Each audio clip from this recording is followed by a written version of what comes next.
tardes a todos, bienvenidos a la tercera jornada de este ciclo de diálogos tributarios que organizamos desde la Secretaría de Capacitación y Cultura del Sindicato AEFIP junto con la Universidad Maimónides. Hoy vamos a comenzar, como muchos de ustedes saben, con las últimas novedades del mes, con la presencia de la doctora Cristina Mancilla y posteriormente el contador Marcos Zóquero va a introducirnos en el tema específico que tenemos organizado para hoy, que es criptomonedas.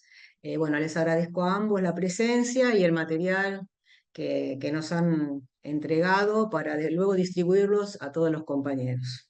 Bueno, no me quiero olvidar también de agradecer a las autoridades sindicales, a nuestro secretario general, Pablo Flores, el secretario de Finanzas, Fabián Morelo, la secretaria de Prensa, Lorena Tianese, y bueno, a mis compañeros de la Secretaría de Capacitación y Cultura, Matías eh, Martínez, Lía Herrera y Pablo Cejas.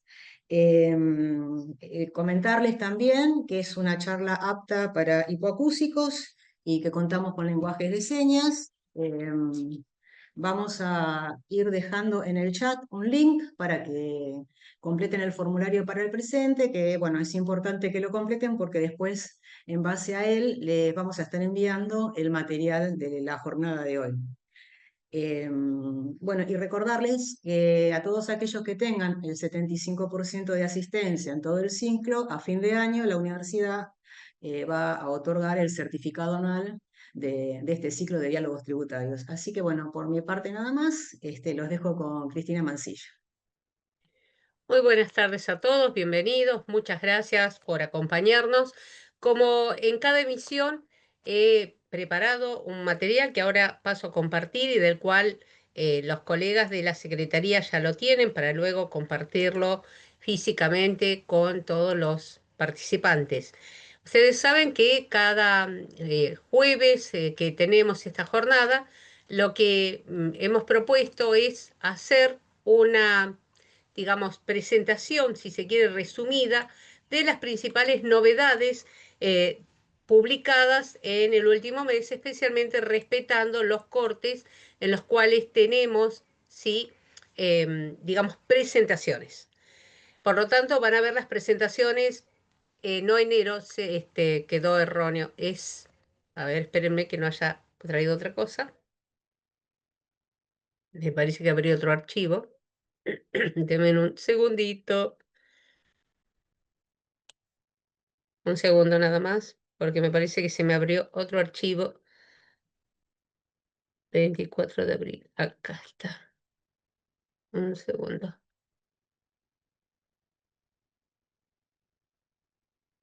No, este no es. Se abrió otro archivo que no era el que yo necesitaba. Acá está. Las novedades mayo-junio. Ahora sí, Ok. ahí estamos. No, tranquilas chicas, les mandé el archivo correcto. Lo abrí mal yo acá desde mi base de datos. No hay problema, ahí vamos, ahí está. Ahora sí, mayo-junio. ¿Por qué mayo-junio? Porque los cortes son generalmente cada de quincena a quincena. En esta oportunidad traje algunos que me parecieron que no podía dejar de analizar en esta jornada, como es el régimen de retención de impuesto a las ganancias, especialmente para empleados en relación de dependencia, jubilados, pensionados, quienes perciban subsidios laborales o tengan un cargo público. Sabemos que todo empleado, toda aquella persona que acabo de citar, la Resolución General 4003 dispone un régimen de retención en la fuente, un régimen de retención sobre el ingreso que se percibe en rentas del trabajo personal. Esa retención tiene un procedimiento específico, lo cual establece que el agente de retención va a, digamos, depositar el impuesto a las ganancias sobre mis rentas laborales, tanto las que me pague el mismo agente de retención como las que me abonen otros empleadores. De allí el nombre de pluriempleo. Por ejemplo, un trabajador en relación de dependencia que tenga varios empleadores o que, por ejemplo, tenga algún beneficio previsional, con lo cual perciba alguna renta adicional. Bueno, el artículo 13 de esa resolución general ha dispuesto que si el agente de retención no practica la retención, algo que se opone a lo que es la Ley de Procedimientos Tributarios 11.683 en el artículo 8, inciso 6D, donde la responsabilidad de un agente de retención que omitió actuar es del agente de retención. En cuarta categoría no.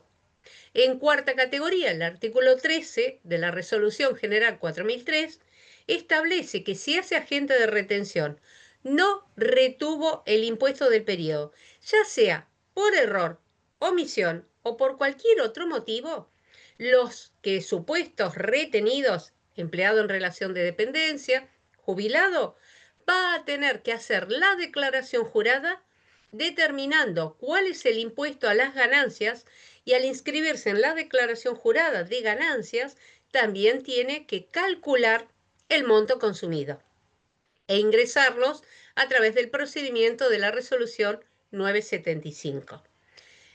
¿Qué es lo que modificó esta resolución 5683?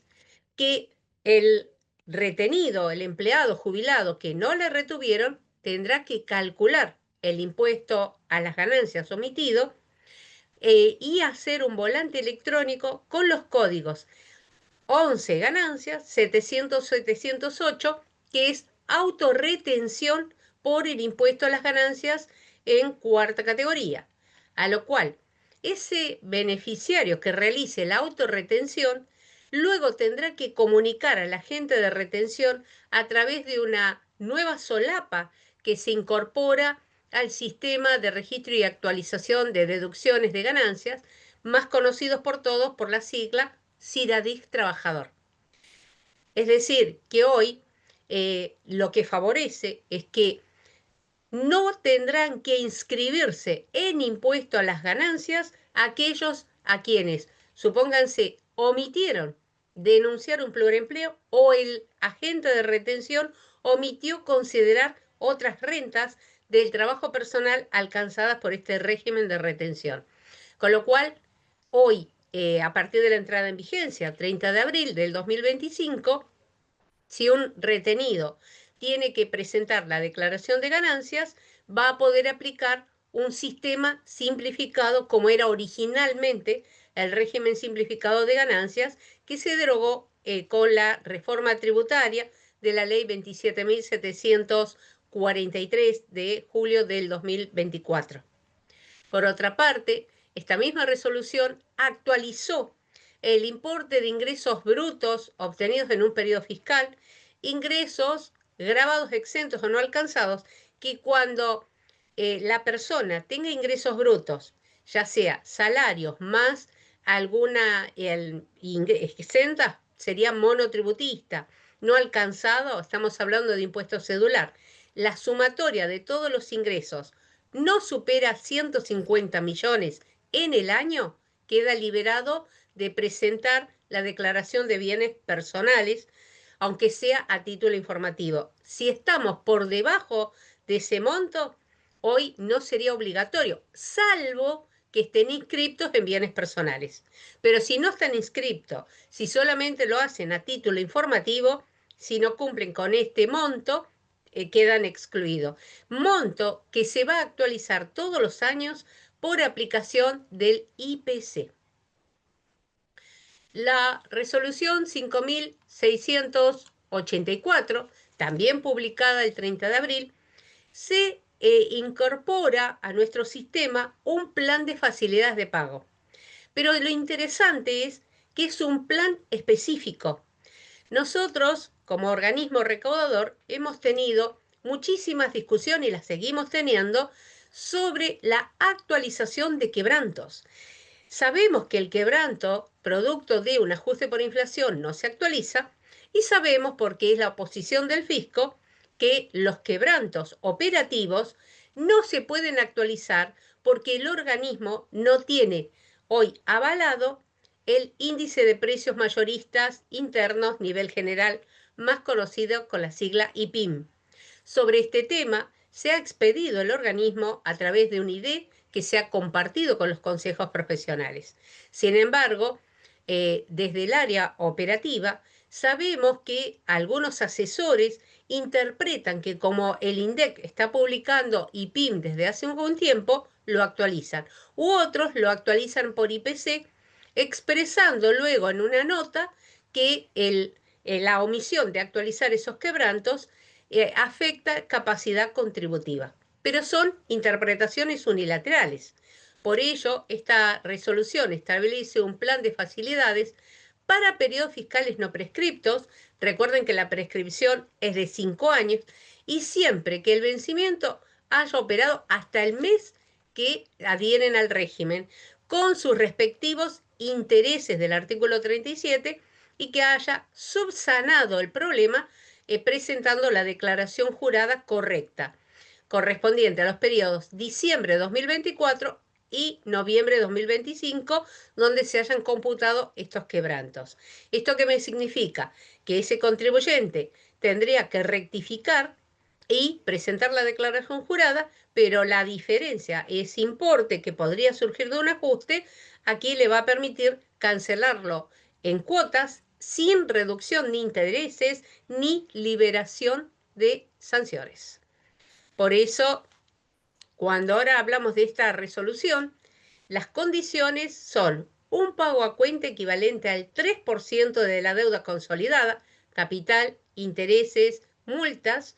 La cantidad máxima de cuotas será de hasta 36, porque recordemos que la cuota no puede tener un valor inferior a 50.000 pesos, diferente a otros planes donde el valor de la cuota es mucho menor. Y la tasa de interés, la tasa de financiación de este plan de pagos, será equivalente al 50% de la tasa de interés resarcitorio vigente a la fecha de consolidación del plan. Una vez que se confirma que ha hecho el pago a cuenta, se producirá automáticamente la adhesión a este plan de facilidades y la presentación será comunicada a través de domicilio fiscal electrónico.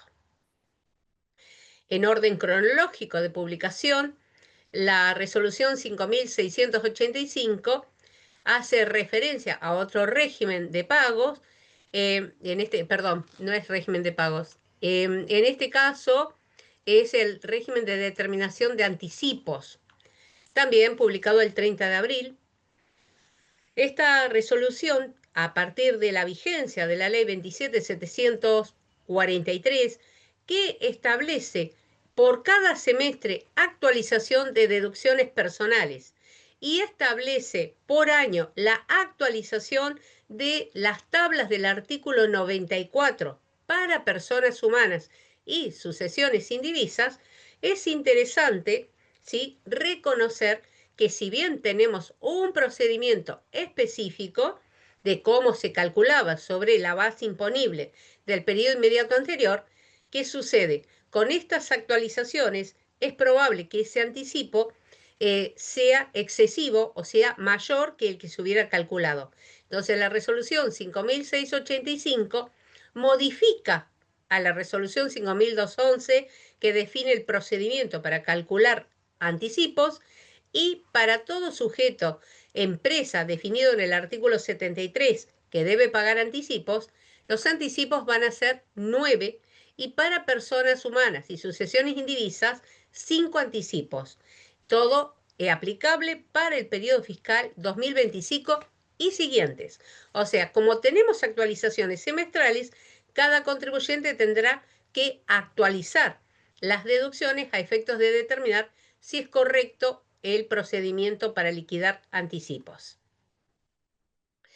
Por otra parte, la resolución 5688, ya publicada el 7 de mayo, hace una corrección a la resolución 5684. ¿Por qué? Porque la 5684 que recién les comentaba es la que hace referencia a una corrección en materia de cómputo de quebrantos en forma incorrecta. Esta resolución 5688 amplía y sostiene que ya está habilitado el sistema de la página web del organismo Mis Facilidades opción resolución 5684, Plan de Facilidades de Pago, Ganancias, Quebrantos, que la adhesión al régimen tendrá, y esto no lo decía, el efecto de renuncia a la acción de repetir, por artículo 81 de la Ley de Procedimientos, por los periodos y montos incluidos en la adhesión. Por otra parte, si hay deudas, por ejemplo, que se hubiera llevado adelante un ajuste y este no estuviera todavía en discusión, si se allana en forma incondicional, en ese caso podrá acceder a este plan de facilidad de pago por quebrantos computados indebidamente o en forma incorrecta.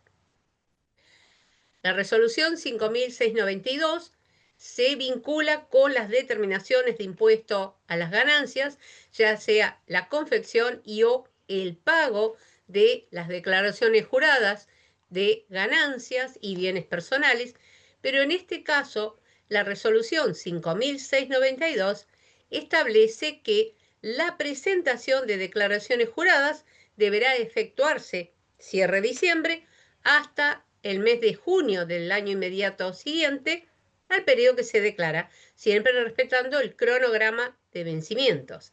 Y respecto a la determinación del resultado por parte de sociedades, ¿sí?, que están incorporadas en el artículo 53b de la Ley de Impuesto a las Ganancias, cuando se refiere a todo tipo societario que no esté enumerado en el artículo 73 de la Ley de Impuesto a las Ganancias, el socio con mayor participación o si todos tienen participaciones iguales, el socio con la quit menor será quien determine la renta societaria, más allá que luego se asigne, por un lado, la renta o quebranto que corresponde a la participación, de separadamente el ajuste por inflación que ese socio tendrá que incorporar en sus declaraciones juradas.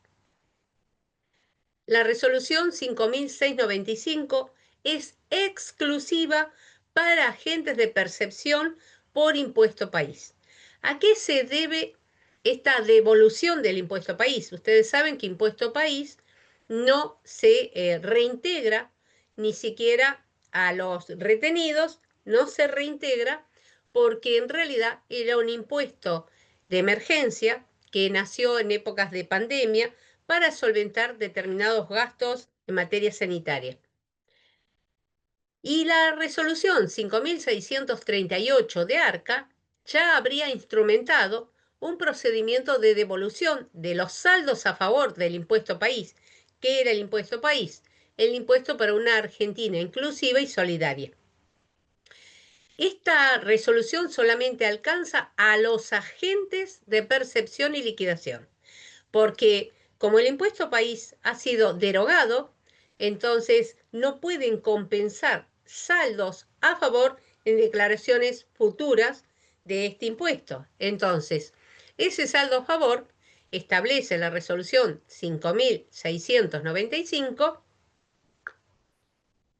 podrá ser utilizado a través del procedimiento de compensación en el servicio de cuentas tributarias para el pago de las sumas percibidas o el importe del impuesto sobre los créditos y débitos en cuentas bancarias y otras operatorias. O sea que ese saldo a favor que quedó pendiente en favor del agente de percepción podrá compensar, ¿sí?, el impuesto país devengado de enero a mayo del 2025 y se aplica tanto a capital como a los intereses. La resolución 5696 se vincula con el artículo de secreto fiscal. La figura de secreto fiscal se halla en la Ley de Procedimientos, en el artículo 101. El artículo 101, más allá de aclarar cuáles son los procedimientos y la información que se considera secreto, establece, entre otras, no solamente declaraciones, manifestaciones e informes, donde los responsables o terceros presentan ante el organismo son secretas. Pero recordemos que la Corte Suprema de Justicia ha entendido que la figura de secreto fiscal es un derecho del contribuyente y de los responsables, que en principio resulta renunciable. Por supuesto, yo, como corte, dice, no puedo impedir que haga uso de la renuncia cuando ello es necesaria para sus propios derechos. Es el caso cuando estamos en presencia de cuotas de un juicio por alimentos, cuota alimentaria, y la justicia pide al fisco que adjunte las declaraciones juradas del demandado, cuando me están diciendo que las declaraciones son secretas, pero si el propio contribuyente lo autoriza, la administración las puede conceder.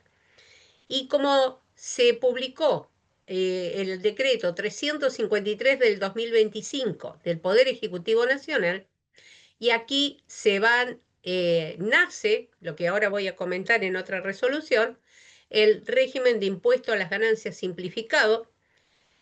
El Poder Ejecutivo Nacional establece que Arca, como el Banco Central de la República Argentina y la la Unidad de Información Financiera, tendrán que dictar normas que prevengan la divulgación de información amparada en el secreto fiscal ante la implementación del sistema de finanzas abiertas. De esta manera, los contribuyentes pueden, y siempre que medie su consentimiento, compartir información que consideren, por supuesto, con las entidades que conforman el sistema financiero inscriptos ante la autoridad monetaria, ante el Banco Central, para el desarrollo y la inclusión financiera.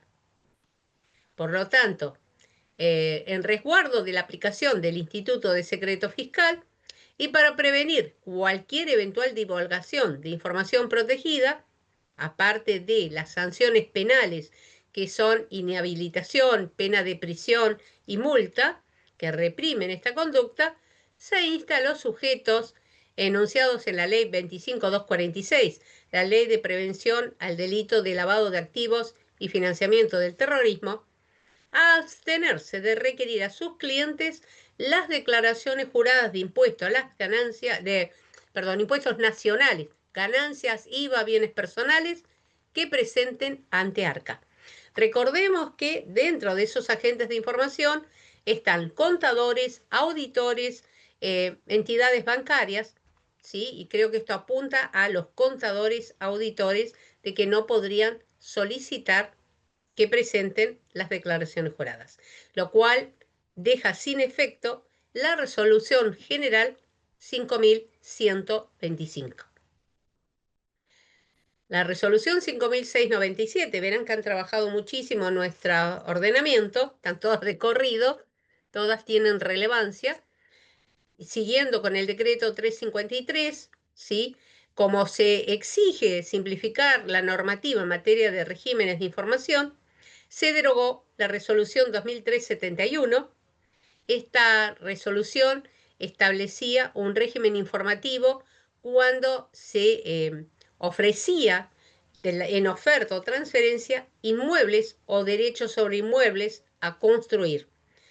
Era lo que conocíamos como el Código de Oferta de Transferencia Inmueble o COTI, un régimen informativo obligatorio por parte del vendedor o de la inmobiliaria que intervenía, siempre que el precio o base imponible del inmueble fuera igual o superior a 66.833.000, fue la última actualización, era obligatorio denunciar el COTI.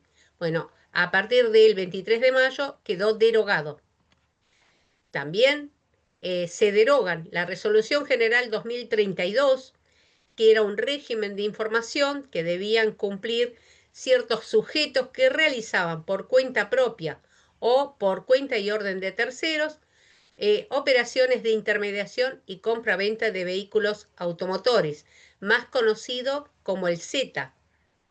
La resolución 3034, también derogada, estableció un régimen informativo sobre préstamos con garantía hipotecaria, transferencia de dominio de inmuebles, cesiones de derecho y actos simultáneos a cargo de escribanos. Era este régimen informativo cuando alguien hacía venta y reemplazo, el escribano debía informar. Queda derogado.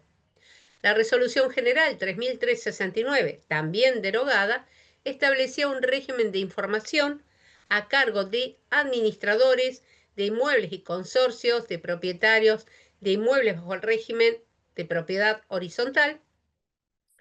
Tenían que informar expensas, contribuciones para gastos, conceptos análogos, por los bienes ubicados en countries, clubes de campo, clubes de chacras, barrios cerrados, barrios privados, edificios de propiedad horizontal y todo otro tipo de complejo urbanístico situados en el país. Bueno, la resolución 3369 también fue derogada por la resolución 5698 el 23 de mayo. Y por último, la resolución 3349, también derogada, que estableció un régimen de información que debían cumplir las empresas que trabajan con el servicio de suministro de energía eléctrica, provisión de agua, de gas, telefonía fija y telefonía móvil. Todas normas que han sido derogadas.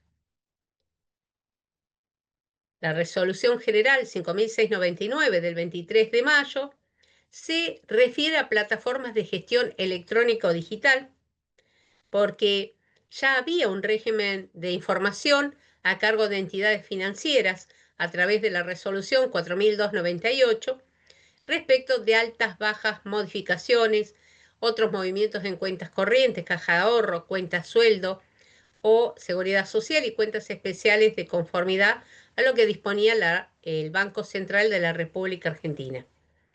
A esta resolución se le complementó con la 5614. La 5614 era un régimen de información que obligaba a todos aquellos sujetos que administran, gestionan, controlan o procesan movimientos de activos a través de plataformas de gestión electrónica y digital, ya sea personas humanas o personas jurídicas las representadas en el país o en el exterior, incluidos proveedores de servicios de pago que ofrecen cuentas de pago. Con lo cual, también vinculado a la entrada en vigencia del decreto 353 de Finanzas Abiertas, que lo que persigue es la simplificación normativa en materia de regímenes de información y otros regímenes a cargo, todo sujeto que administre, gestione, controle o procese movimientos de activos, en este caso digitales, a través de plataformas de gestión electrónica, deberá identificar a cada uno de los clientes, así como las altas, bajas y modificaciones que se produzcan. Y lo que me pareció que era interesante que ustedes conocieran es que la información se va a suministrar únicamente para aquellas cuentas en las cuales los ingresos o egresos totales registrados en el periodo de informar o saldo final mensual al último día hábil del periodo resulte igual o superior a 50 millones para personas humanas y 30 millones para personas jurídicas. Si los importes están en moneda extranjera, deberá hacer la conversión a moneda de curso legal aplicando la cotización tipo comprador que fija Banco de la Nación Argentina al cierre del último día del que se informa. Si se trata de montos expresados en moneda digital o criptomoneda, deberá efectuarse la conversión a su equivalente en moneda de curso legal, aplicando el último valor de cotización tipo comprador que para la moneda digital o criptomoneda se haya fijado el sujeto obligado al régimen al último día del mes que informa. Sobre estos valores se van a actualizar cada 6 meses de acuerdo a las variaciones del índice de precios consumidor. Y vinculado a regímenes de emisión de comprobantes, facturación, el 27 de mayo se publica la Resolución General 5700. Y si recordamos, la Resolución 3561 estableció un régimen de emisión de comprobantes a través de controladores fiscales.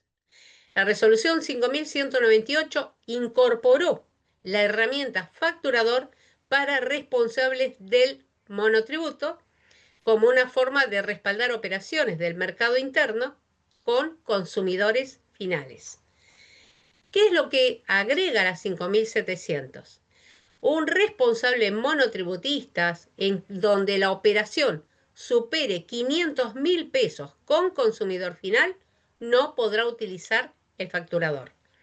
Y Arca estima conveniente incrementar a 10 millones el importe a partir del cual habrá que identificar al consumidor final cuando se opere con un sujeto de estas características. La resolución 5702, 29 de mayo, es la que modifica el vencimiento de presentación y pago de declaraciones juradas anuales para personas humanas y sucesiones indivisas. Sabemos que hay un pedido de prórroga el 30 de junio por parte del Consejo, sin embargo, al día de la fecha no se ha ratificado ese pedido de información, este pedido de prórroga al 30. Siguen venciendo 23 y 24. Y las ganancias simplificadas, que me pareció que no podía dejar de comentarlo, publicado el 27 de mayo, porque es lo que se viene, nuestra resolución establece que toda persona humana y sucesión residente en el país que sea ya contribuyente de ganancias podrá optar por la modalidad simplificada, pero tiene que ejercer la opción y la proforma, si se quiere proforma, porque no está dicho si se va a poder editar, corresponde, ¿sí?, al fisco con la información que tenga en base de datos. Para el ejercicio de esta opción, podremos a partir del 1 de junio de 2025 ejercer la opción del régimen simplificado si soy residente argentino por las rentas argentinas y, por supuesto, estar inscrito en ganancias. Los contribuyentes pueden desistir de esta solicitud en cualquier momento. La ventaja les adelanto, de la declaración simplificada de ganancias es que no hay que determinar monto consumido. Es decir, que automáticamente es como nuestra vieja declaración informativa cuando se nos retenía el 100% en la fuente. IVA simple, implementación de IVA simple, ya la resolución 715 establecía plazos, formas y condiciones para determinar e ingresar el impuesto al valor agregado. La resolución 4597 implementó la posibilidad de determinar la declaración jurada de IVA de manera simplificada a través de la generación del formulario 2082 a través del servicio Portal IVA. Esta determinación de IVA, así como la confección y presentación de declaraciones juradas, se hacía a través del servicio Portal IVA. Bueno, hoy van a convivir las declaraciones juradas con el formulario 731-810, 2002 por IVA por actividad y el programa aplicativo IVA versión 6.0 aprobado oportunamente para los periodos fiscales octubre de 2025 y anteriores. Después de octubre entendemos que el sistema obligatorio será el de la declaración jurada por formulario 2082. El libro IVA digital, a partir de la resolución 5707, porque ya está habilitado el libro IVA digital, que es de aplicación obligatoria para registrar electrónicamente las operaciones de sujetos.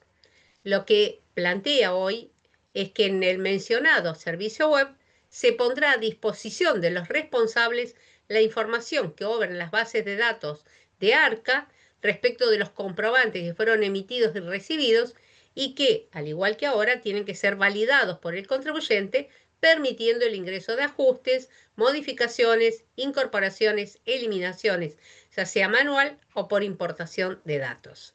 La obligación de registrar y presentar el libro IVA digital deberá cumplirse aún cuando no se hubieran efectuado operaciones, supuesto que se informará a través de la novedad sin movimiento. 5.711, y ya con esto voy terminando, implementa un nuevo régimen de facilidades de pago que permite al contribuyente regularizar obligaciones impositivas, aduaneras y de recursos de seguridad social vencidos al 30 de abril 2025 inclusive. Este es un plan de facilidades sin reducción de intereses ni liberación de multas. Como todo plan, tiene sus exclusiones que dejo enumeradas en la segunda viñeta.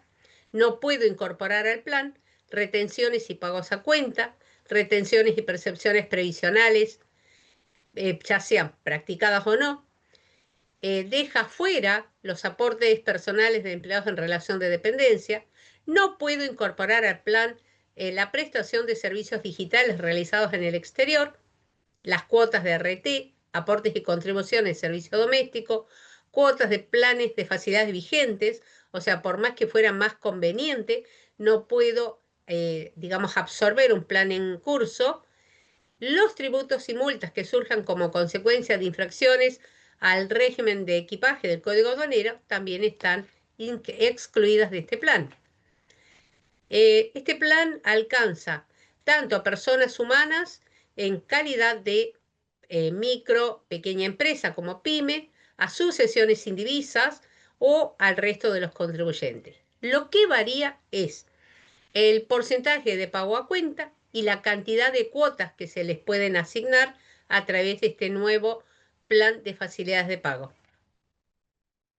El acogimiento se podrá realizar desde el 1 de julio hasta el 30 de diciembre. Inclusive, el monto de mínimo de pago a cuenta será de 2.000, al igual que el de la cuota. No existen restricciones en la cantidad de planes a presentar y la adhesión tendrá el efecto a la renuncia de la acción y o derecho de repetir del artículo 81. En plazos se nos acerca la feria de invierno, feria administrativa, feria definida por la resolución 1983, y donde este año la feria de invierno será entre los días 14 al 25 de julio, ambas fechas inclusive. Y hasta aquí las novedades más relevantes en materia impositiva y previsional. Muchas gracias. Bueno, Cristina, muchas gracias, muchas novedades, muchas resoluciones derogadas, así que bueno, un periodo de muchas Difícil, modificaciones, ¿no es cierto? sí. Bueno, ahora vamos a pasar a la exposición de Marcos, que nos va a hablar de las criptomonedas, y al final de la exposición de él hacemos las preguntas que nos vayan dejando en el chat. Así que bueno, los dejo con Marcos. Muchas gracias. Buenas tardes a todos nuevamente. Ahí les comparto pantalla. Ustedes díganme si se ve bien y avanza la presentación. Sí, Sí, perfecto. se ve bien. Perfecto, genial.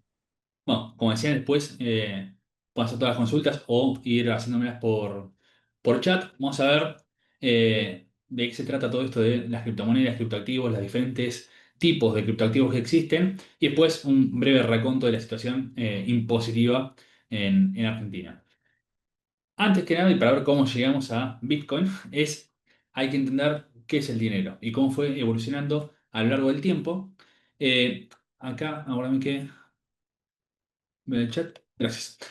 El dinero, lo que aprendimos en la facultad, cualquier manual de economía nos dice que el dinero tiene que cumplir tres características básicas, que es básicamente ser reserva de valor, o sea, mantener el poder adquisitivo a lo largo del tiempo, ser una unidad de cuenta, o sea, podemos decir que esta tasa vale tantas unidades de pesos, dólares o la moneda que se trate, y también ser un medio de intercambio, ser aceptado por los diferentes agentes económicos como un medio de pago, ¿sí? Pero esa es la definición básica del dinero, pero como vemos a lo largo de la historia, no siempre tuvimos dinero en papel o monedas como conocemos hoy en día, sino que al inicio de la civilización cómo intercambiaban valor las personas y las diferentes sociedades a través del trueque, básicamente. O sea, alguien producía ganado y lo intercambiaba, por ejemplo, con otra persona que cosechaba tomates, por decir algo.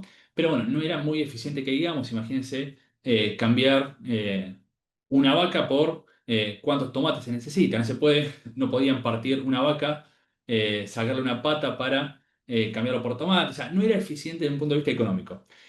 Y tampoco eso era dinero porque imagínense, reserva de valor no es, no podían guardar, no hay un freezer para guardar una vaca, perdón la comparación burda, pero para que vean que no era eficiente en términos económicos. Pero bueno, el trueque era el mecanismo que utilizaban para intercambiar valor entre diferentes personas y sociedades.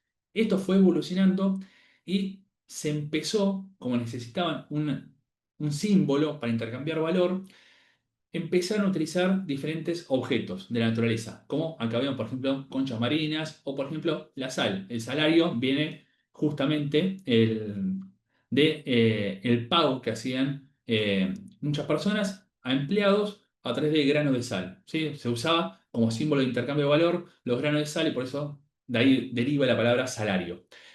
Pero fueron evolucionando. Hay sociedades que usaban diferentes tipos de objetos, como ven acá, mo- concha marina, moluscos y demás. Hasta que se empezó a utilizar como símbolo de intercambio de valor, por ejemplo, metales preciosos, que ahí el oro fue el que ganó la pulseada por sobre el resto de los metales preciosos, que igual se utilizó plata, cobre, bronce, pero principalmente el oro. ¿Sí? Independientemente, otras sociedades, acá vemos estas piedras gigantes, las piedras de Ray, son unas piedras que se usaban como moneda, como símbolo de intercambio, hasta no hace muchas décadas, en una isla de la Micronesia, que es justamente la isla de Yap, y se usaban estas piedras gigantes en algunos casos, tenían el tamaño de una persona, ¿sí? Pero bueno, no me quiero por las ramas. La cuestión es que fue evolucionando este mecanismo para intercambiar valor hasta que ganó la pulseada el oro, ¿sí? Dentro de los metales preciosos. Pero imagínense también, una barra de oro no era tampoco muy eficiente para intercambiar valor. Imagínense una barra de oro, cómo la partían para darle un pedacito a otra persona. Bueno, por eso algunas sociedades empezaron a cuñar monedas de oro o de otros metales, principalmente oro. Y ahí nace el dinero en forma de moneda, ¿sí? Que una moneda tenía determinado peso en oro, por ejemplo, o el metal que fuese. Que, dato de color, algunos imperios, como el Imperio Romano, acuñaban monedas que tenían determinado peso, pero se dieron cuenta que por ahí si mentían un poco en el peso que tenía cada moneda, podían fabricar más monedas y bueno, iban socavando, digamos, el valor de esas monedas, ¿sí? Ya desde aquella época se mentía en la emisión de monedas. Y más hacia nuestra época, en Occidente, en el año 1666, más precisamente en Suecia, nace en Occidente. China ya lo había hecho en su momento, pero en Occidente nace el papel moneda. Banco Central sueco empezó a emitir eh, monedas que como respaldo, como subyacente, tenían su equivalente en oro. En aquel entonces también, la primera vez que se hizo, Palmstruch, que era el banquero sueco, emitía billetes con respaldo en oro hasta que se dio cuenta que, bueno, podía emitir papelitos de color sin ningún tipo de respaldo y defraudaba a las arcas estatales, hasta que se dieron cuenta que muchos de esos papeles de colores, de esos billetes, no tenían respaldo suficiente en oro. Palmstruch fue condenado a muerte, después zafó de la muerte, pero terminó con prisión perpetua en su casa, ¿sí? Porque pagó una fianza. La fianza seguramente lo pagó con lo que defalcó al Estado. Pero bueno, dato de color, en ese entonces, año 1600 entonces, empezó a emitirse el papel moneda, que es obviamente mucho más eficiente. Imagínense llevar billetes en la billetera, valga la redundancia, que una bolsa, un saco con monedas. Esto evolucionó con el tiempo, avanzó bastante rápido y hoy en día tenemos hasta el dinero electrónico tarjetas de crédito, obviamente, de débito y dinero electrónico, que por ejemplo es lo que tenemos en el saldo de Mercado Pago, que representa dinero fiduciario, dinero fiat, pero en formato electrónico. Y más hacia nuestros días, precisamente en el año 2009, nace Bitcoin, que es la evolución de este dinero. Fíjense, esto es un billete de dólar, que es el famoso patrón oro. Como ya decía que se emitían billetes con respaldo en oro. Fíjense, hace un poco menos de 100 años, este era un billete que fíjense que decían que eran $10, que eran canjeables por el equivalente en oro. ¿Sí? Después de que se quebrara, dejara de existir el patrón oro en la década del 70, este es un dólar que hoy en día no tiene ningún tipo de respaldo. ¿Sí? De vuelta, el patrón oro hasta en Estados Unidos, hasta la década del 70, emitía billetes con respaldo en oro. Hoy eso ya no existe. Y fíjense, el dólar estadounidense, esto ni siquiera es el peso argentino, cómo se depreció su valor a lo largo de el último siglo. Incluso durante la pandemia se emitió tanto, no solo en Argentina, como lo vivimos, sino en Estados Unidos mismo, que la inflación en Estados Unidos llegó a ser del 9% anual. ¿Sí? O sea, alguien que tenía guardados los billetes de dólares, ese solo año perdió un 9% de poder adquisitivo. Pero bueno, en el año 2008, en plena crisis económica, acuérdense de las crisis subprime, la crisis hipotecaria que empezó en Estados Unidos y después se propagó por todo el mundo, donde los estados salvaban a los bancos para que no quebrasen y no empeorase el panorama a nivel mundial. En ese entonces, una persona, un grupo de personas, hoy en día no se sabe quién es o quién fue, mejor dicho, denominado Satoshi Nakamoto, lo que hizo fue basándose, o sea, no salió de la nada, sino que se basó en el desarrollo tecnológico y de investigación criptográfica y monetaria de las décadas anteriores.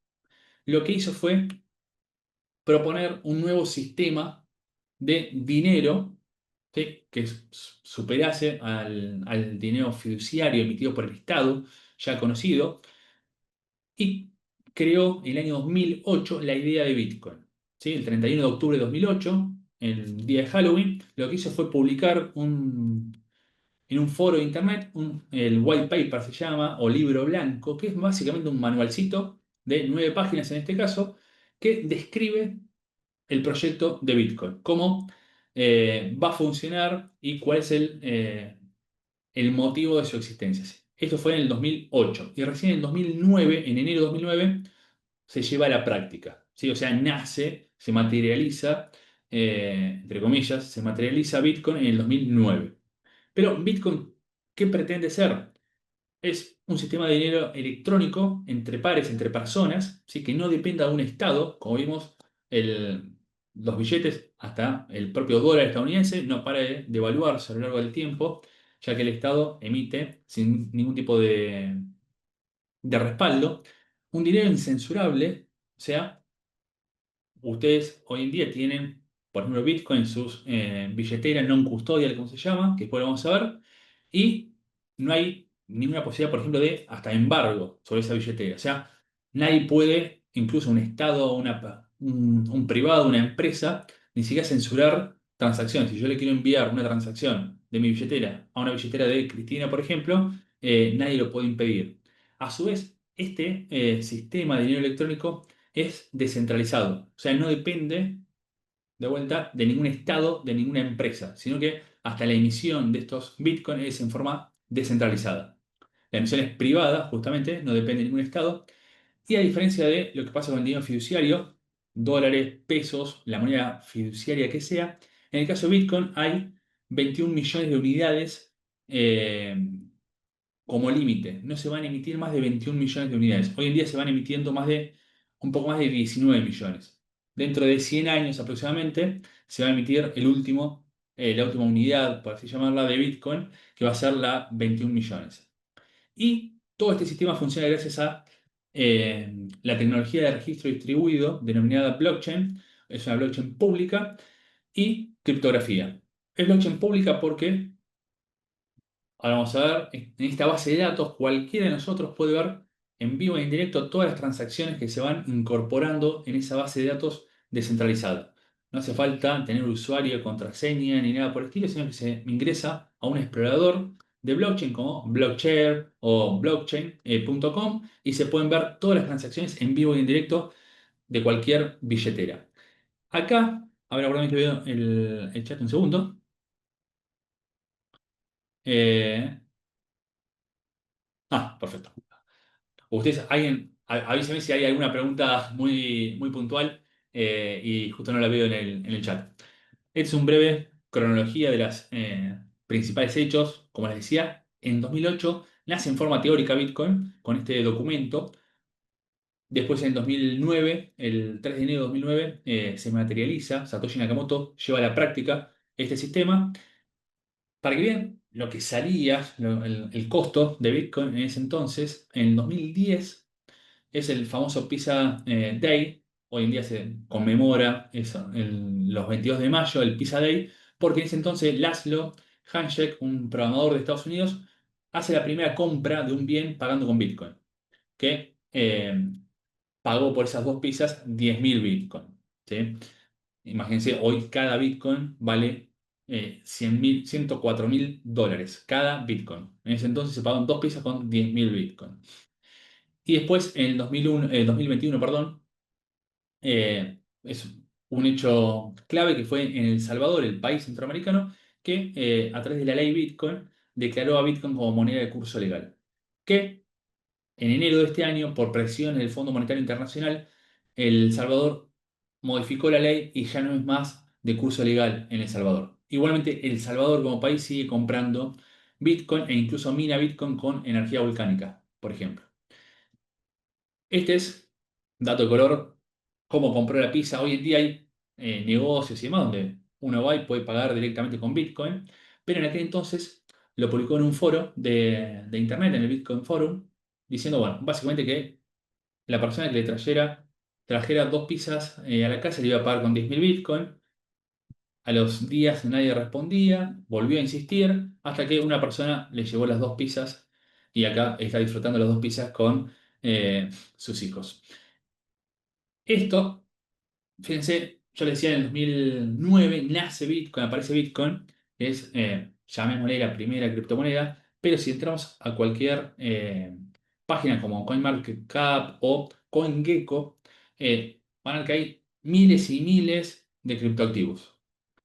Pero les adelanto, la gran mayoría no tienen ningún tipo de utilidad, muchas son estafas, otras son incluso realizadas a modo de chiste. Fíjense que si ven acá en el caso Bitcoin y Ether son las dos principales, digamos, la dominancia de mercado, o sea, de la totalidad de mercado, eh, lo que representa Bitcoin, fíjense, es el 63%. ¿Sí? Y si sumamos Ether, entre estas dos primeras criptomonedas, digamos, son el 70% del mercado. Imagínense las miles y miles de criptomonedas que casi que no tienen valor. Dogecoin, por ejemplo, la creó una persona para burlarse del ecosistema y Dogecoin aumentó mucho de precio porque Elon Musk le empezó a fogonear en Twitter. Parece irrisorio, pero en el fondo no tiene ningún tipo de valor. Dogecoin tiene emisión ilimitada, por ejemplo, y el símbolo es un perrito que es un meme japonés. O sea, desde su nacimiento es una burla. Pero aumentó mucho de precio por la irracionalidad del mercado, básicamente. Hay monedas, hay criptomonedas que son, entre comillas, estables, como por ejemplo Tether, que intentan valer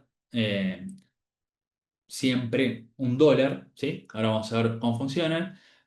Pero todas estos activos funcionan bajo, como les decía, la tecnología blockchain. Tecnología blockchain que es, antes que nada, cada uno de estos tokens tiene, o existe, mejor dicho, muchas blockchains. No es que hay una sola blockchain, sino que Bitcoin tiene una blockchain que se llama Bitcoin.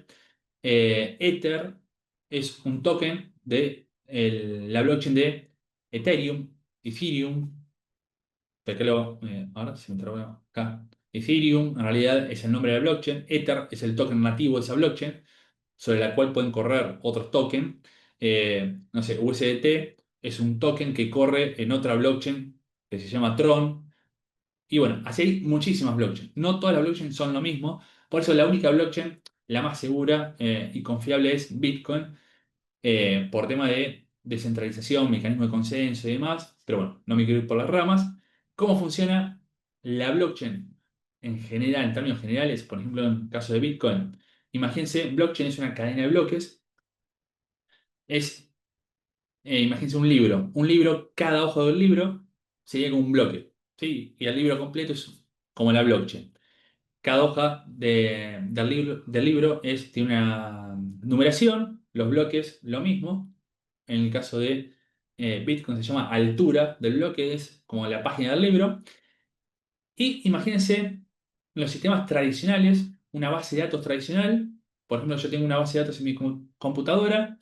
Mi computadora le pasa algo, se rompe, crucemos los dedos que no pase, pero la base de datos la pierdo, desaparece. Es un único punto de conflicto, llamémosle. Lo que intenta hacer blockchain, que es una tecnología de registro distribuido, es una base de datos descentralizada, por el cual imagínense que hay, en el caso de Bitcoin, miles de computadoras distribuidas por todo el mundo, y en cada una de esas computadoras está una copia de la base de datos, una copia del libro. Y cada vez que se incorpora información a un bloque, a una página del libro, todas las computadoras que están conectadas entre sí a través de Internet replican la información. Y si una computadora se apaga, se desconecta de la red, se rompe, lo que pase, la base de datos sigue inmune en el resto de los nodos. ¿Sí? Hay diferentes tipos de nodos, pero imagínense que todas las computadoras tienen la misma base de datos. ¿Sí? Por eso es la fortaleza de este tipo de base de datos, porque no tienen un único punto de fallo. Y a su vez, una vez que se incorpora información en la blockchain, especialmente en la blockchain de Bitcoin, no se puede adulterar esa información. Por eso hay muchos que hasta proponen, imagínense, algo muy simple en el caso de eh, registrar contratos de obra pública, por ejemplo. En vez de utilizar un documento en papel, un expediente en papel que se puede fraguar muy fácilmente. Si se pone todo eso en una blockchain pública como Bitcoin, no se puede modificar eh, ninguna documentación que se haya subido a esa blockchain, y a su vez es pública porque cualquier persona puede ver todos los movimientos en esa blockchain. Pero, sin irme por las ramas, tengan en cuenta que no todas las blockchains son lo mismo. Imagínense que nosotros podemos hacer entre los, no sé cuántos somos acá, 70 personas, cada uno puede ser un nodo y hacemos una blockchain. Pero no es lo mismo una blockchain de 70 personas entre nosotros, que estamos todos en Argentina, que una blockchain de Bitcoin, que es más descentralizada, tiene 10.000 nodos distribuidos por todo el mundo, por ejemplo. O se puede hacer una blockchain con 3 personas, nada más. Eso es muy fácil de fraguar después la información volcada en esa blockchain. eh, que no es muy segura que digamos. Y como les decía, acá lo pongo así, tienen el mapa completo. No todos estos tokens son lo mismo, que muchas veces a nivel normativo, eh, por ejemplo, Córdoba ha definido el término moneda digital y dicen básicamente que todo esto que vemos acá es lo mismo. A los fines de ingresos brutos tiene el mismo tratamiento. Pero no todo es lo mismo. Esto es una clasificación muy básica para entender por qué no todo es lo mismo. Básicamente tenemos que los tokens criptográficos son, como definición, es una representación digital y encriptada de algo. ¿Sí? Se puede representar en una blockchain cualquier cosa, un bien, un derecho. Dentro de estos tokens criptográficos podemos tener aquellos que no son un criptoactivo y aquellos que son un criptoactivo. Un criptoactivo confiere algún tipo de derecho o capacidad de generar beneficios. Un no criptoactivo podemos tener por ahí el certificado no sé si hay certificado, pero de este curso, de esta charla, se puede emitir en la blockchain. O un título universitario emitir en una blockchain. Eso no es un criptoactivo, pero es un token criptográfico. O que hay algunos países, incluso Capital Federal, que está desarrollándolo, los tokens de identidad autosoberana. Bueno, es un token criptográfico, pero no es un criptoactivo.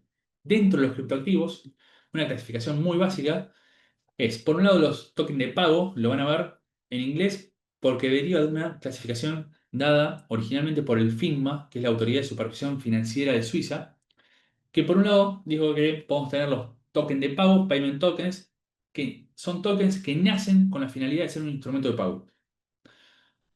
Dentro de estos tokens de pago tenemos aquellos que tienen un mecanismo de estabilización de su valor y aquellos que no lo tienen.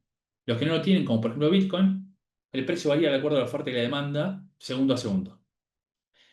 Pero después están los que tienen un mecanismo de estabilización de su valor. Si ven los diarios y demás, es lo que popularmente se llama como stablecoin o monedas estables. Pero en realidad, técnicamente, tienen un mecanismo de estabilización. No es que son monedas estables porque no siempre son estables. ¿Estables a qué? Intentan mantener la paridad frente al precio de otro activo. Puede ser, hay monedas estables al precio del oro, por ejemplo. Siempre acompañan el precio del oro, por ejemplo. Lo que más se conoce, lo que más se usa, mejor dicho, en el mercado son las monedas estables al dólar estadounidense. La más conocida, usada, es USDT, que es este símbolo que lo estamos viendo hoy, que es emitido por una empresa que se llama Tether. ¿Sí? Después está DAI, también otra que se suele usar en Argentina, emitida en forma descentralizada. Pero en este caso, ¿cuál es el mecanismo de estabilización? Muy simple, hay diferentes mecanismos de estabilización, pero uno de ellos puede ser que la empresa, por ejemplo, USDT, es emitido por una empresa que se llama Tether, que tiene sede en El Salvador, en el país centroamericano, y por cada token que emite, tiene como subyacente, como respaldo, en el caso de Tether, principalmente bonos yankees. Hay otra empresa que emite USDC, que es otro token estable, entre comillas, que en ese caso, cada token emitido tiene como respaldo un dólar en una cuenta bancaria. Pero ¿por qué es estable, entre comillas, y hay que tener cuidado? En el caso de USDC, por ejemplo, en el 2022, principio de 2023, creo que fue, quebró el Silicon Valley Bank, un banco de Estados Unidos, donde Circle tenía la mayoría de los depósitos subyacentes, digamos, colaterales de USDC. O sea, esa moneda estable que siempre mantenía y hoy en día mantiene la paridad 1 a 1 con el dólar, durante unos días valió 90 centavos de dólar, por ejemplo. Sí, o sea, no fue muy estable que digamos. Y hay otras monedas estables como UST del ecosistema Terra que directamente desaparecieron. ¿Sí? Por eso hay que tener mucho cuidado.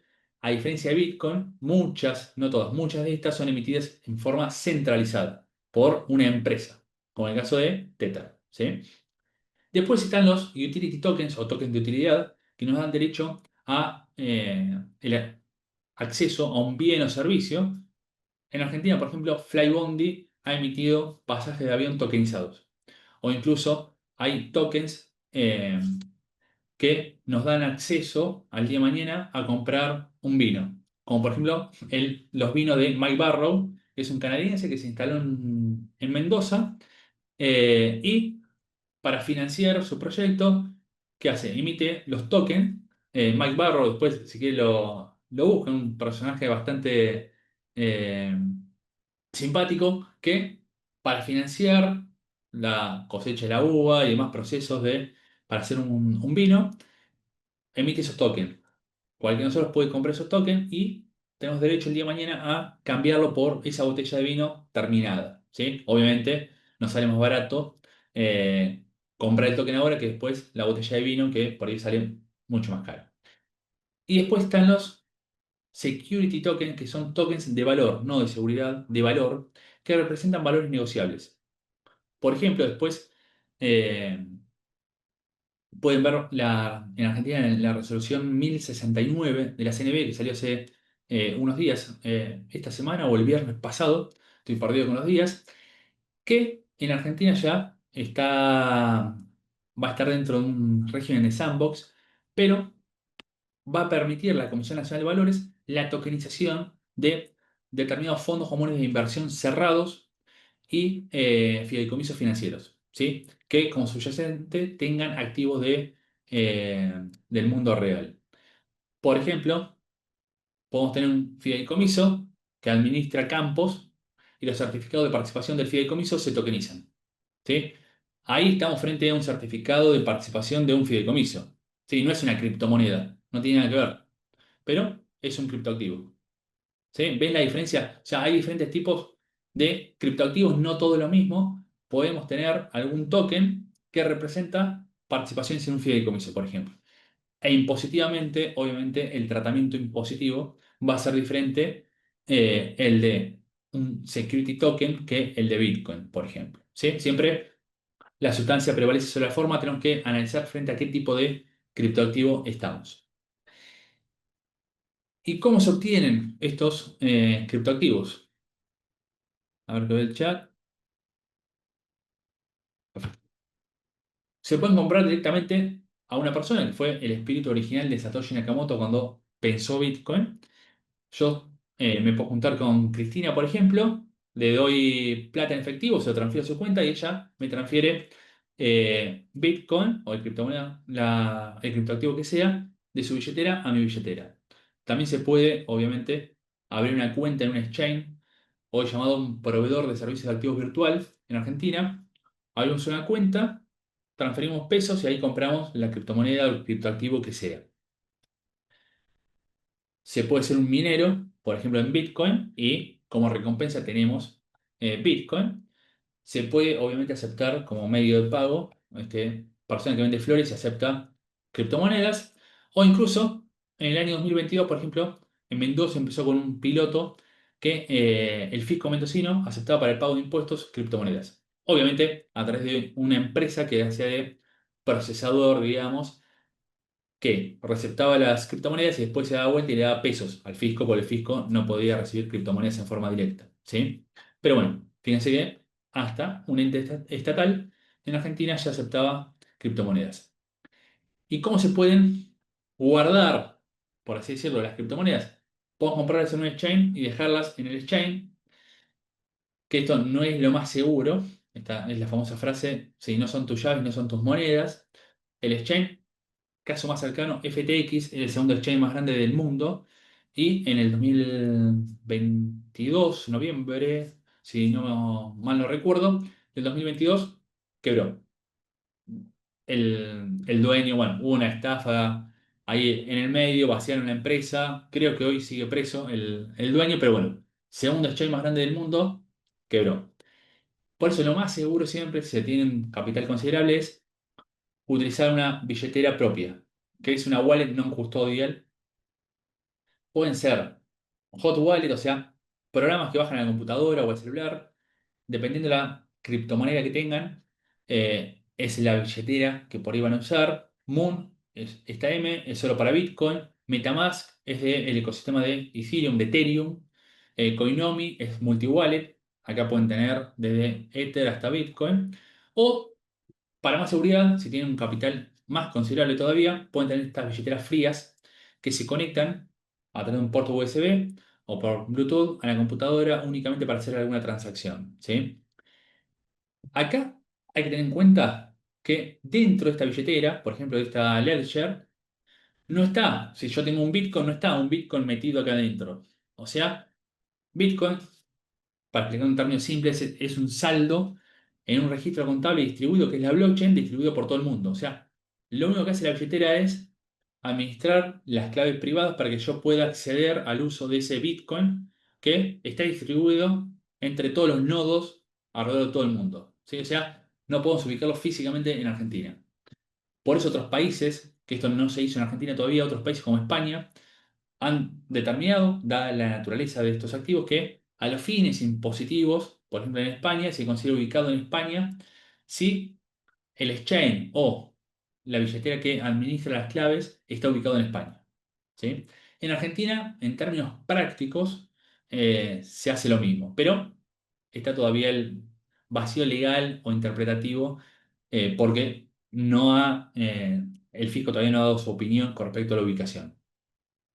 También existen que, quizás algunos lo vieron, estas tarjetas prepagas son las tarjetas cripto, como quieran llamarlo. ¿Qué pasa? Ustedes, vamos a suponer que tienen cuenta que está acá en Velo, es un exchange argentino. Ustedes tienen la cuenta, tienen criptomonedas adentro del exchange Velo, pero quieren usar fondos para comprar, hacer las compras en el supermercado o comprarse una heladera en la casa de electrodomésticos. ¿Qué tienen que hacer? Tradicionalmente tienen que entrar a la cuenta, vender las criptomonedas, transferir los pesos a su cuenta bancaria y después ir al negocio y pasar la tarjeta por el postnet. Bueno, los exchange argentinos lo que hicieron, muchos de ellos, principalmente Velo, Letbit, Lemon, fue emitir una tarjeta a los usuarios que vamos a suponer que yo tenga cuenta en Velo. Yo quiero comprar algo en el supermercado, voy directamente con esa tarjeta, la paso por el postnet, cualquier postnet que acepte Visa o Mastercard. Por ejemplo, Lemon es de Visa, Velo es de Mastercard. Y paso la tarjeta por el postnet y sin que yo me dé cuenta ni el supermercadista se dé cuenta, estoy vendiendo en el exchange los fondos en cripto suficientes para poder pagar la compra, ¿sí? En pesos. El comerciante recibe los pesos y nunca se enteró ni siquiera que existe Bitcoin, ¿sí? Esto facilita la operatoria para que cualquier persona con estas tarjetas pueda ir y hacer las compras cotidianas, ¿sí? Acá, dejando de lado esa introducción práctica, un repaso de impuestos y los principales puntos a tener en cuenta. Con respecto al IVA, en el IVA, lo que es venta, vamos a suponer que una persona se dedica a la venta habitual de criptomonedas, no está alcanzado en IVA ya que no se configura el elemento objetivo, o sea, no se está frente a la enajenación, a la venta de ninguna cosa mueble ni prestación de servicio, ¿sí? Esto mismo este mismo criterio se utiliza en los principales países del mundo, incluso en toda Europa, hay fallos en este sentido también, y AFIP en Argentina también en su página web lo ha aclarado, ¿sí? Hizo una pregunta y ha aclarado esto mismo que estoy diciendo. Obviamente si no se venden criptomonedas, sino que se presta el servicio de intermediación, un exchange, por ejemplo, que presta un servicio de intermediación, el servicio, la comisión que cobra por ese servicio, obviamente sí está alcanzado en IVA, ¿sí?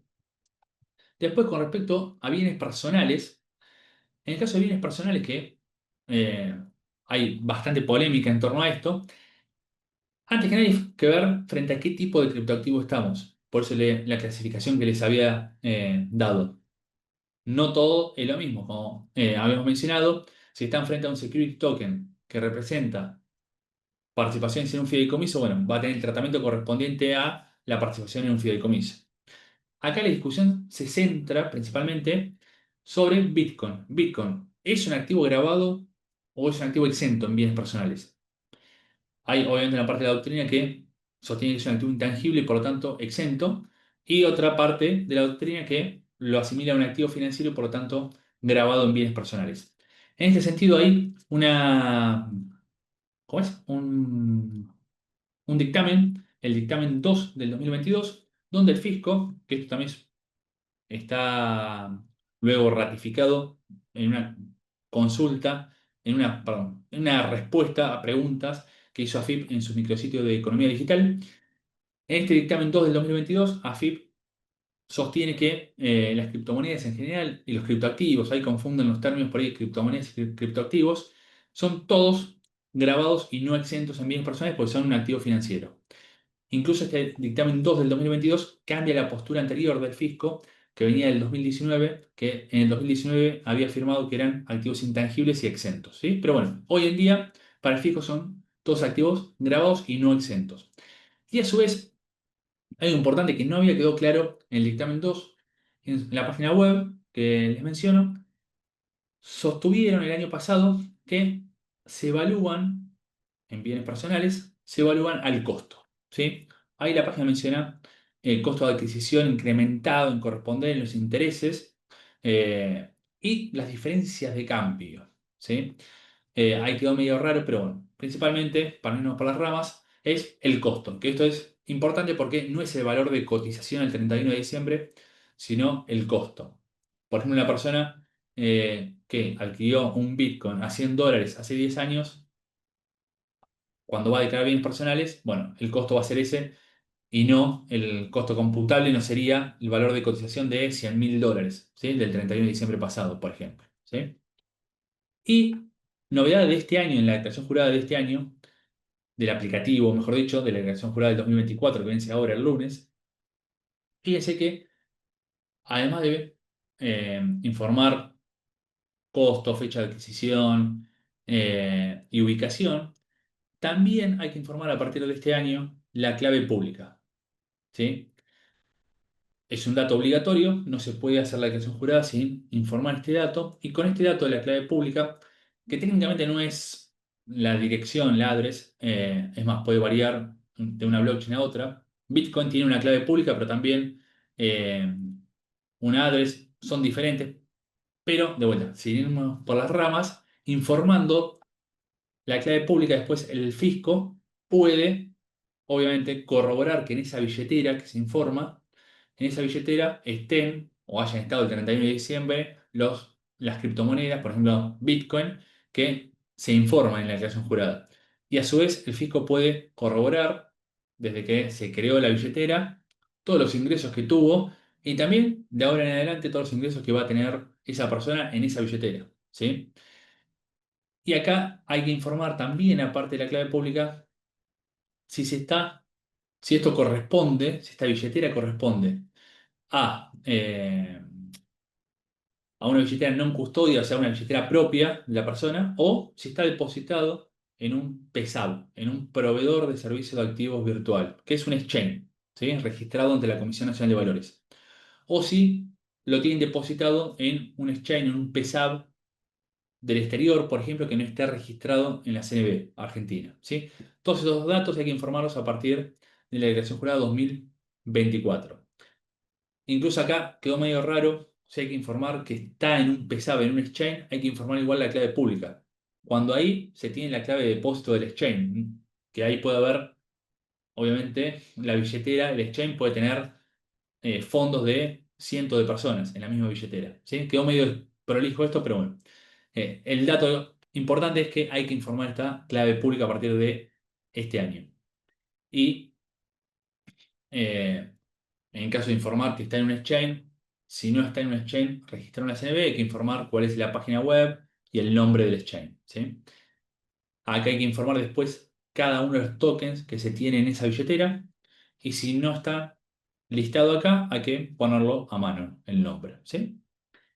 Con respecto a ganancias, ¿cómo vamos con el tiempo? ¿Tenemos 10 minutos? Sí, ¿no?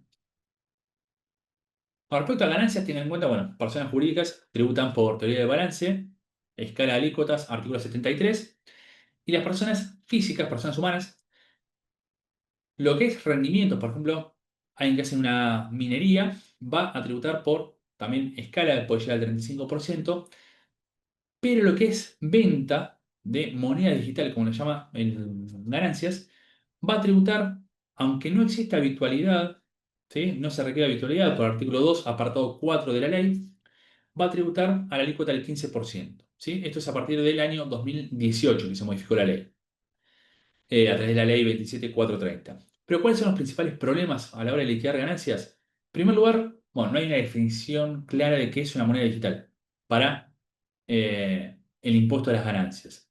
Se considera que son las criptomonedas, los tokens de pago, ¿sí? Fuente de la ganancia, hay también el artículo 7 de la ley, lo que dice es que se considera ganancia fuente argentina básicamente si el emisor está ubicado en Argentina.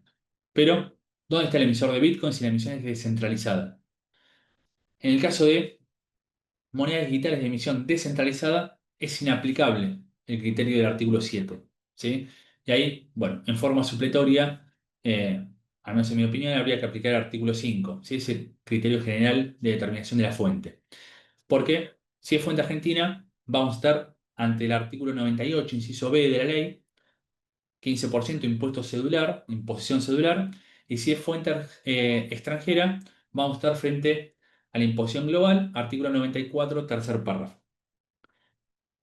Después, tengan en cuenta que concepto de enajenación, artículo 3 de la ley, no es solo cuando intercambian una moneda digital por pesos o dólares, sino también cuando permutan una moneda digital por otra, cambian BTC por USDT, por ejemplo, y también cuando usan eh, como forma de pago la moneda digital, cuando compran un café o cuando compran un inmueble, eh, y hay una transmisión a título oneroso de esa moneda digital, se está frente al concepto de enajenación y por lo tanto ha alcanzado en el impuesto a las ganancias el beneficio obtenido.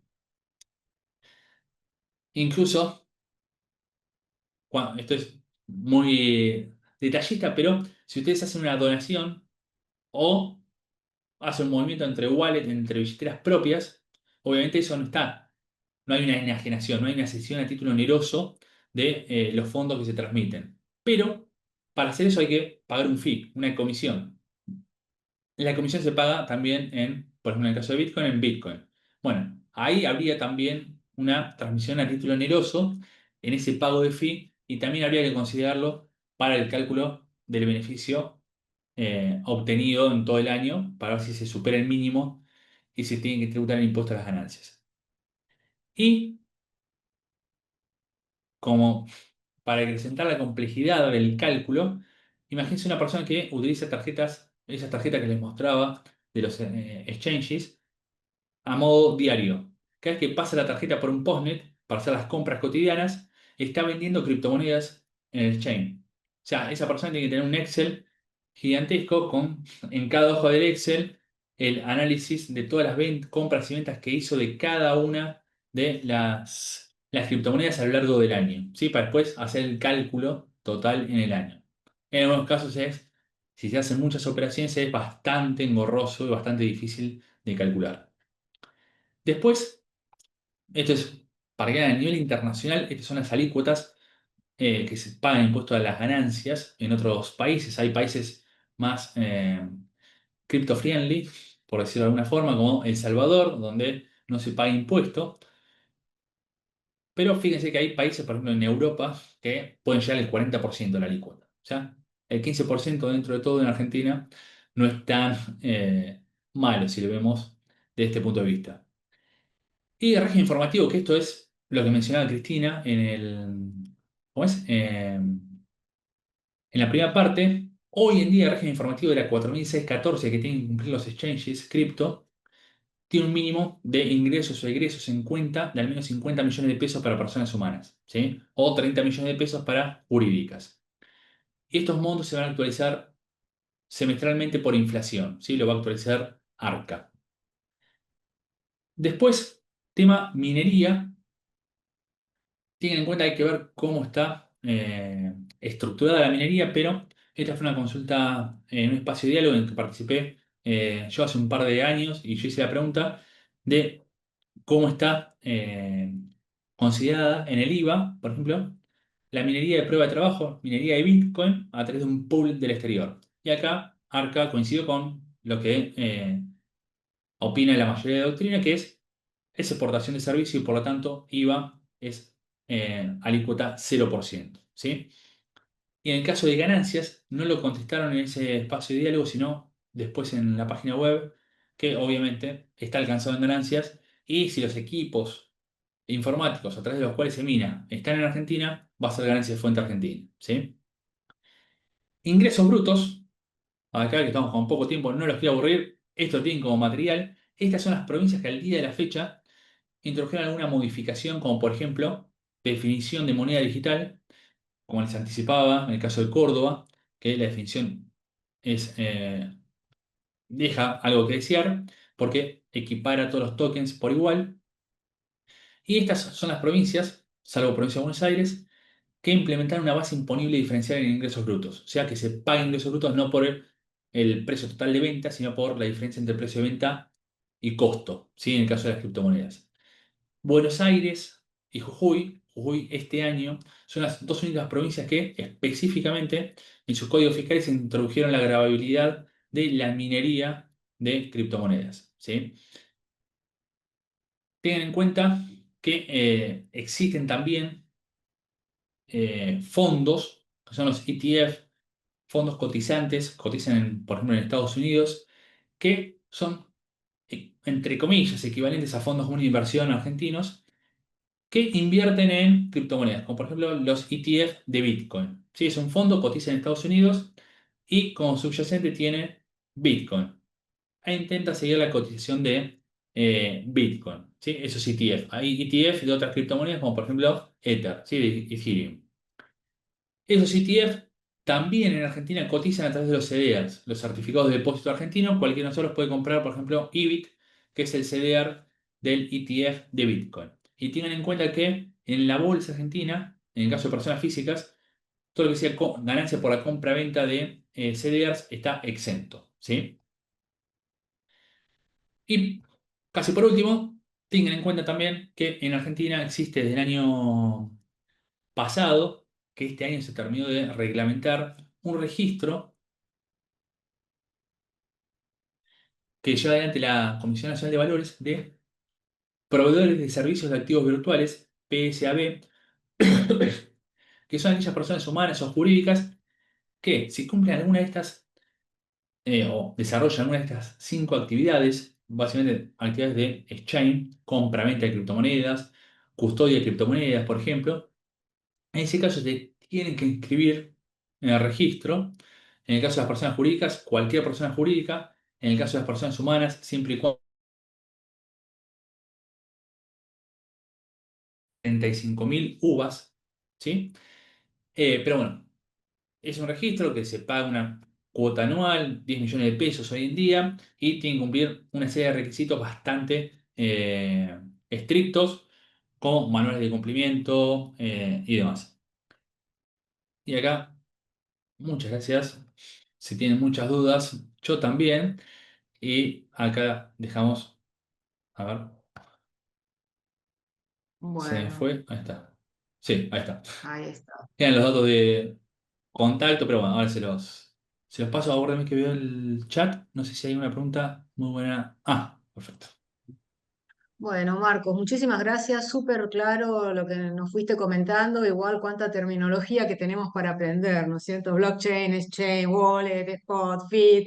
Bueno, Ah, vamos a tener que ponernos al día porque pronto la moneda como la conocemos ya no va a estar en papel. Así que sí. creo que hay mucho Ahí, para aprender. ahí le pasé los datos de que hay artículos también. Y también una página, CoinGecko, por ejemplo, que es un lista todas las criptomonedas. Y en esa página que les pasé está, por ejemplo, las compañías que muchas cotizan en bolsa en Estados Unidos que ya tienen en su tesorería Bitcoin, por ejemplo. Algunas por varios cientos de millones de dólares. Claro. Datos Bueno, de vamos nuevo. a hacer algunas preguntitas que están en el chat, las va a leer mi compañera, Día. eh, Así que le paso a Lía la palabra. Bueno, hola a todos. Bueno, las preguntas son para Cristina Mancilla. Cris, ¿estás ahí? Acá Cris. estoy. Ah, bueno, preguntan, ¿las denuncias Z se derogaron? No, la denuncia Z es previsional, sigue vigente, al igual que la W, la B larga, la A, todas las denuncias previsionales aún vigentes. Listo, gracias. Y la otra es, en ganancia simplificado, si no voy a determinar consumido, ¿es porque no voy a informar patrimonio? ¿Cómo se determinará el costo y el ajuste por inflación, así como los otros resultados dependientes del activo y pasivo? Mira, yo entiendo que esta figura tan novedosa va a tener que ser, digamos, adecuada. Originalmente, la figura del régimen simplificado era para cuarta categoría únicamente. Esta resolución salió muy genérica, solamente habla del ejercicio de opción. Si yo tengo que hacer ajuste por inflación, el único que podría hacerlo, especialmente por los ajustes dinámicos, sería el propio contribuyente, porque no va a poder determinarse sin los datos para hacer el ajuste dinámico. El fisco, con la información que tiene, me parece, puede determinar ajuste por inflación estático, no dinámico. Entonces, nunca va a tener el resultado correcto. Muy claro, muy claro. Bueno, para Marcos, ¿qué es la minería de criptos?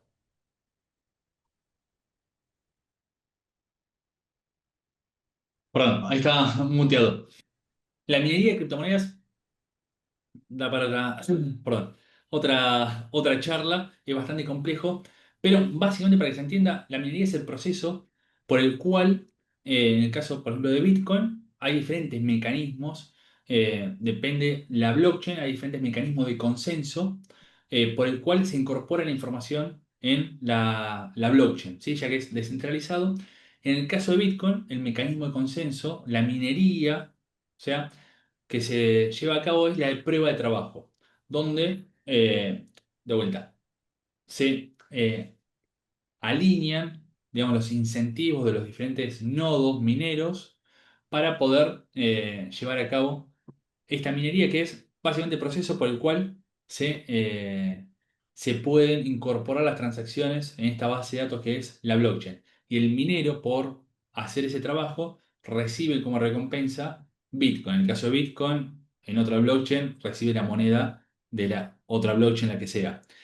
Y se dice minería porque, bueno, el minero como que tiene que trabajar para descubrir, por así decirlo, no es tan así, los bitcoins eh, a través de su trabajo. Por cada bloque, cada 10 minutos, en el caso de Bitcoin, hay un bloque nuevo, una hoja nueva que se suma a la base de datos y con cada bloque hoy en día se emiten 3,125 Bitcoin, por ejemplo. ¿Sí?